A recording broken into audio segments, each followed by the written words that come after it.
মানে মোৰ কাৰণে প্ৰতিটো মুহূৰ্তত মই সাহস কৰিব পৰা নাই। ছবিখন চাম ভালো লাগিছে।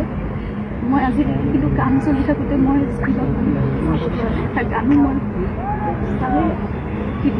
চাইছোঁ, কিন্তু মই সম্পূৰ্ণ কেনেকৈ ছবিখন চাম সেইটো কাৰণে মই নিজক প্ৰস্তুত কৰিব পৰা নাই। এতিয়ালৈকে মই ভাবি আছোঁ চাবগৈতো লাগিবই।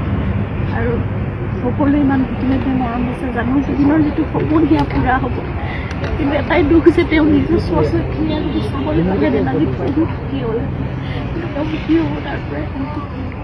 আৰু অসমৰ ৰাইজে তেওঁক যেনেকৈ সদায় মৰম দি আছে, যেনেকৈ আশীৰ্বাদ দি আছে, সেয়া সদায় দি যাব।